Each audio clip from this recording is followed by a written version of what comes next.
Good morning, guys. I'm so glad you're able to join us today. We are almost there. We just have just this lesson for the end of the module task that we have to do. This is it, after today, and we have one more day. We just do the task, and after that, we just have one more module. Okay, so let's before we get started, don't forget to say thank you to your friends and families because they're there to help you whenever you need them. And today we're doing module 4, lesson 40.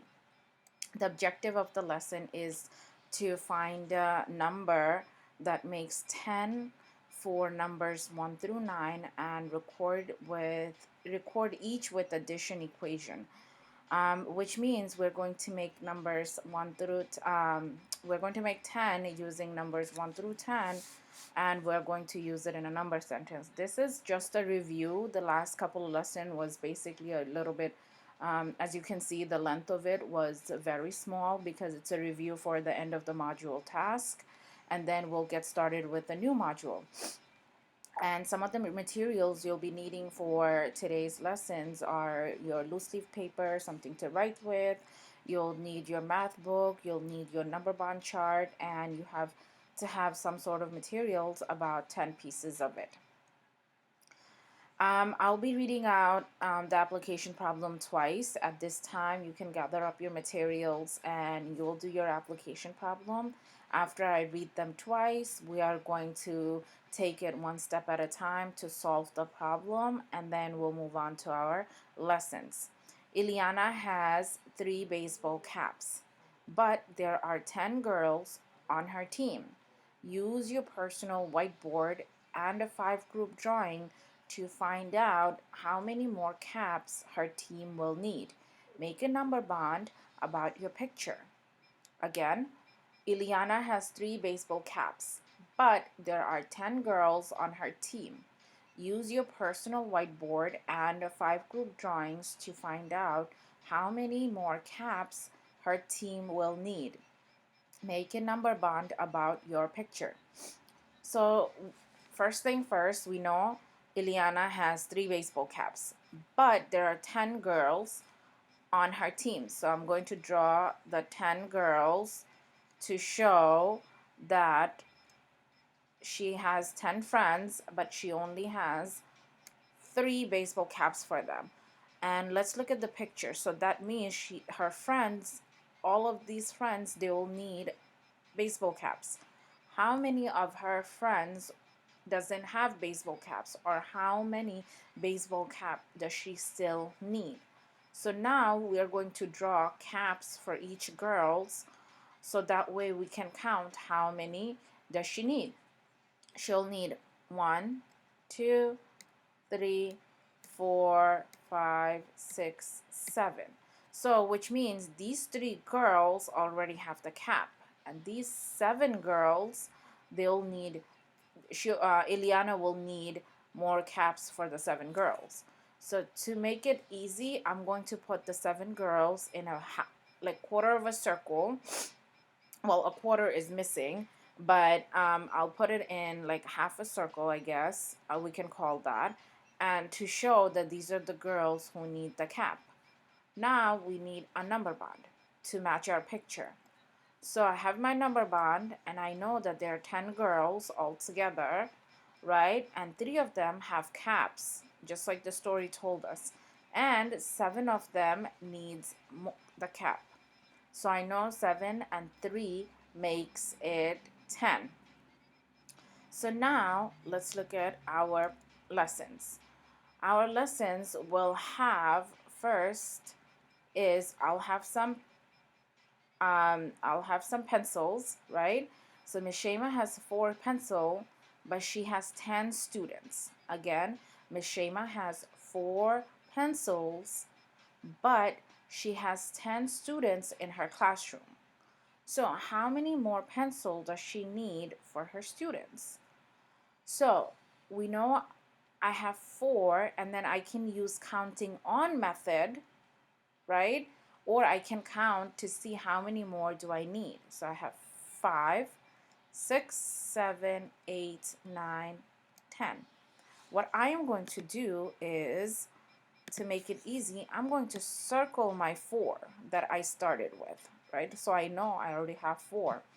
And all I need to count is how many more did I draw? 1, 2, 3, 4, 5, 6.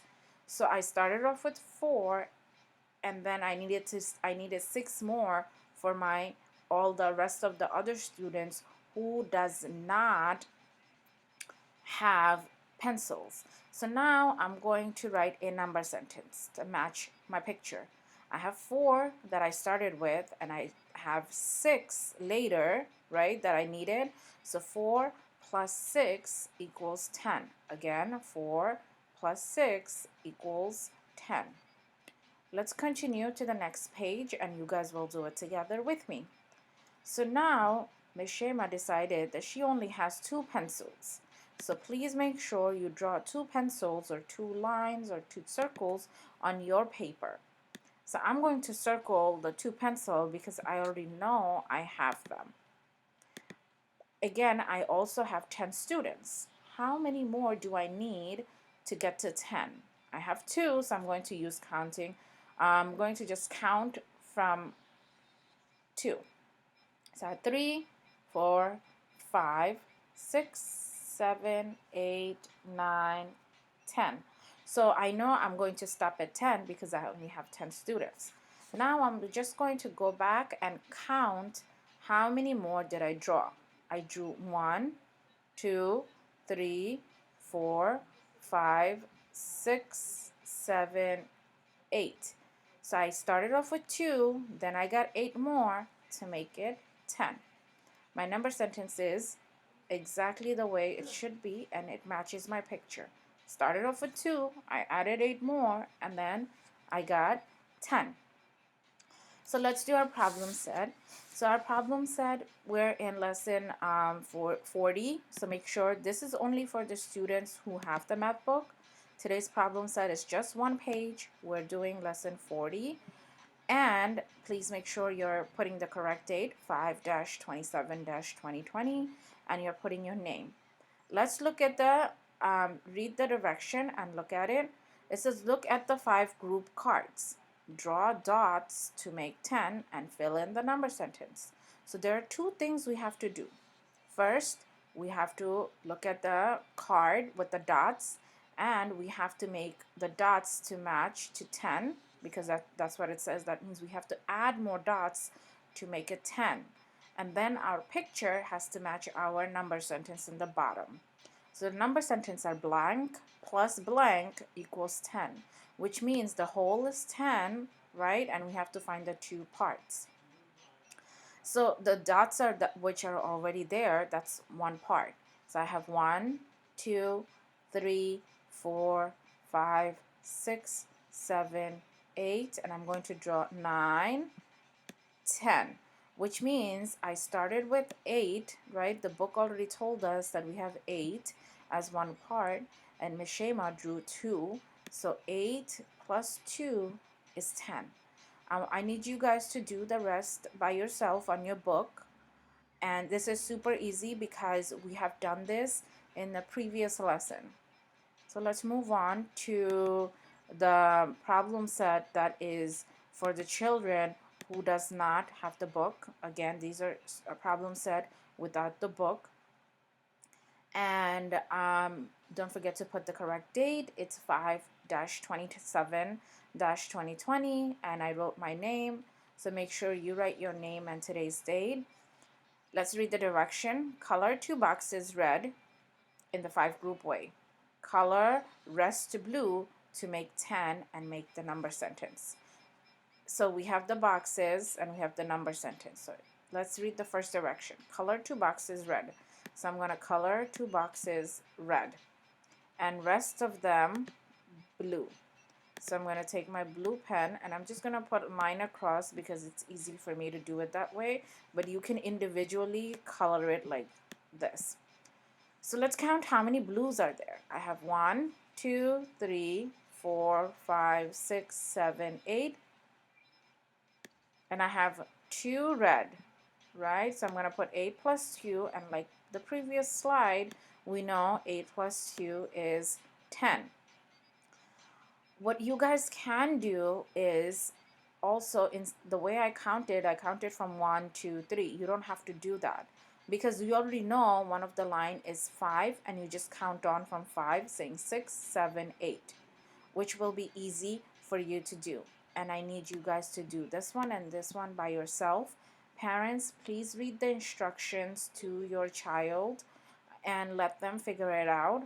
Um, the same thing goes for tomorrow's lesson, and tomorrow we have the end of the module task, which I'll be reading out the direction. I will not be doing any of the problem set with you guys. If you guys have the printer, you can print out the problem. You can print out the problem set. I will be emailing it to you guys. So please make sure you're in the lookout for the email, and it will be in a PDF format, which will be attached to the email, and it will have all the direction there. All you need to do is, if you have a printer, please print it out. If you do not, please make sure you copy the questions on the loose leaf paper, and then let your child solve it after you read the direction following. Then you submit it, and that will count towards that day's work. Last but not least, I would love to give shout outs to all the people who works in the groceries or supermarket, all the cashiers, all the stock people, because of them we are still able to go to the supermarket and get food. They are part of our essential workers, and if you forget what essential workers are the people who we need um, from day to day to make sure they help us to practice social distancing, and they help us to stay safe. So please take a moment, and next time if you go to a supermarket or a grocery store or any places like store, so please make sure you say thank you to them, because they work very hard. They are in a very stressful situation, just like rest of us. So please take a moment to say thank you to all the people who works in the supermarket and groceries and any type of store. It doesn't necessarily have to be supermarket and groceries. It could be a place like Home Depot. You have to go there and get your stuff. So please take a moment and say thank you to them. They will appreciate it. It will make their day. Until then, please practice social distancing, and I miss you guys, and I'll see you guys tomorrow. Bye.